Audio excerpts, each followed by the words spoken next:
Hi friends. तो आज हम लोग बात करने वाले हैं, जो वीडियो मेकिंग हो रही है वो इस पॉइंट के ऊपर और इस टॉपिक पर होने वाली है कि डी शटरिंग टाइम पीरियड क्या होता है स्ट्रक्चरल मेंबर का। कॉलम है, बीम सॉफिट्स है, स्लैब सॉफिट्स है, उसमें हम लोग जो भी फॉर्म वर्क के लिए मटेरियल यूज़ करते हैं और MS प्लेट है और प्लाई है, तो उसका डी शटरिंग टाइम कब होता है कि कब आपको खोलना है तो उसमें कोई भी डिफ्लेक्शंस वगैरह नहीं आएंगे और आपका जो फॉर्म वर्क रहेगा, आपका जो स्ट्रक्चरल मेंबर है वो उसकी गिवन साइजेस और उसकी पोजीशन पर वैसे ही रहेगा।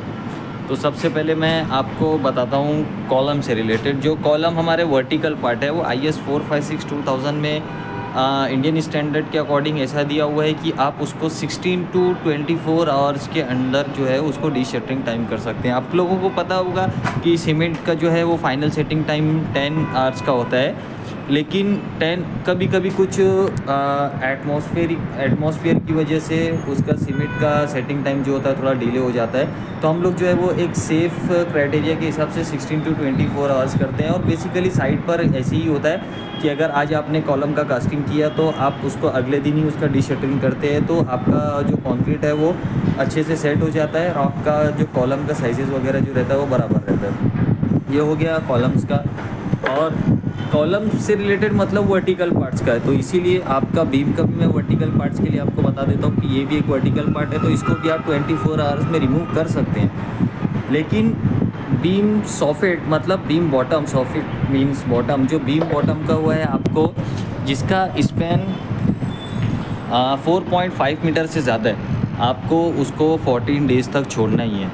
अगर आप आपको कुछ रिक्वायरमेंट है उसके बीम बॉटम्स की, आप उसको कहीं शिफ्ट करना चाहते हैं, लेकिन उसके अंडर जो है वो प्रॉप्स का सपोर्ट बराबर प्रॉपर ही होना चाहिए, क्योंकि बीम जो है हमारे लोडिंग पैरामीटर का एक बहुत इंपॉर्टेंट स्ट्रक्चरल मेंबर है। इस वजह से उसको जो है लोडिंग्स काफ़ी ज़्यादा उसके ऊपर इम्पैक्ट करती हैं, इसीलिए बीम के नीचे जो सॉफिट का सपोर्ट है उसको 14 डेज़ तक हमें रखना ही रखना है। स्लैब का जो फॉर्म वर्क का सपोर्ट है और जो फॉर्म वर्क है, जो प्लाई वगैरह है, वो भी आप रिमूव कर सकते हैं, लेकिन हम लोग आफ्टर 7 डेज़ रिमूव करते हैं, क्योंकि स्पैन काफ़ी लंबा होता है और उसकी क्यूरिंग वगैरह भी अच्छे से होना चाहिए, इसलिए आप उसको 24 आवर्स में रिमूव कर सकते हैं। लेकिन आपको बीम सॉफिट पे ध्यान रखना है कि उसको जो है आपको 14 दिन तक ही रखना, 14 दिन तक नहीं निकालना है। अप टू 4.5 मीटर तक अगर उससे बड़ा स्पैन है आपको, तो उसको 21 डेज़ तक रखना है आपको। इसलिए भी each and everything is given in IS 456। लेकिन ये सारी जो कंडीशंस है वो कंडीशंस हमारी आती हैं 16 degree Celsius and above temperature के लिए। तो आपका जो क्लाइमेट कंडीशन वो अगर 16 डिग्री सेल्सियस एंड अबव है तो आप उसको ये 14 दिन, 7 दिन, 24 घंटा जो भी है उसमें आप इसको रिमूव कर सकते हैं। लेकिन जो 16 डिग्री सेल्सियस से कम का जब हमारा टेम्परेचर होता है तो आप उसके लिए एक फार्मूला होता है 300 डिवाइडेड बाय T + 10। तो उसमें जो T है वो हमारा डिग्री होता है कि करंट डिग्री क्या है। तो 300 डिवाइडेड बाय, अब जैसे 10 डिग्री सेल्सियस आपका है तो 10 + 10 करेंगे तो 20 आता है, तो 300 डिवाइडेड बाय आप 20 करेंगे तो आपके पास 15 आवर्स के करीब उसका डी शटरिंग टाइम पीरियड आ जाता है। ये फार्मूला जो है दिया हुआ है IS कोड के अंदर, तो आप उसको भी क्रॉस चेक कर सकते हैं। तो ये कुछ इंपॉर्टेंट चीज़ें हैं जो एक फ्रेशर सिविल साइट इंजीनियर को पता होना चाहिए जब वो साइट पर काम करते हैं कि डी शटरिंग टाइम पीरियड कब होता है।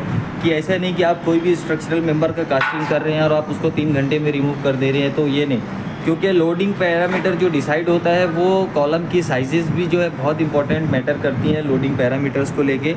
कि जब एक बिल्डिंग डिज़ाइन होती है तो उसका कॉलम का साइज़ इतना होना चाहिए, लेकिन वो रिस्पॉन्सिबिलिटी एक साइट इंजीनियर की होती है कि वो साइज़ का फॉर्म वर्क जो है वो डी शटरिंग के बाद भी वो कॉलम का वो साइज़ जो है वही होना चाहिए जो हमारे RCC शेड्यूल में दिया होता है।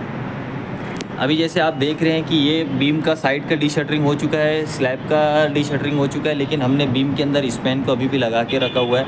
वहाँ पर भी आप देखेंगे कि एक चैनल हमने लगा कर रखा हुआ है। तो ये इस वजह से है कि इसका स्पैन जो है वो 4.5 मीटर, अप्रॉक्स 4 मीटर है। तो इसका 14 डेज़ कंप्लीट होने के बाद हम लोग इसको रिमूव कर देंगे। कभी कभी होता है कि हम लोग जब डीशटरिंग के लिए भी चेकिंग के लिए जाते हैं तो वहाँ पर मार्किंग कर देते हैं कि ये बीम का लेंथ इतना है, तो इसमें ऐसा 14 या 13 का मार्किंग कर देते हैं कि ये 13 डेज़ के बाद जो है ये रिमूव कर सकते हैं हम लोग। तो आपके जो भी कारपेंटर्स होते हैं उनको पता होता है कि हाँ ये हमें 13 डेज़ के बाद निकालना है, उसको 21 डेज़ के बाद निकालना है, तो आपको जो है वो किसी चीज़ में प्रॉब्लम नहीं आती है और आपका स्ट्रक्चर जो है वो काफ़ी अच्छी तरीके से हमारा जो स्ट्रक्चरली जो साइजेस दिए रहते हैं वो साइज़ पर रिमेन कांस्टेंट रहते हैं। तो आई होप ये सारी ये चीज़ें, ये जो टॉपिक है ये आपके लिए काफ़ी हेल्पफुल होगी। और अगर आपको हमारी वीडियो अच्छी लगी तो चैनल को सब्सक्राइब करें, लिंक को ज़्यादा से ज़्यादा शेयर करें और हमें कमेंट करें। Thank you.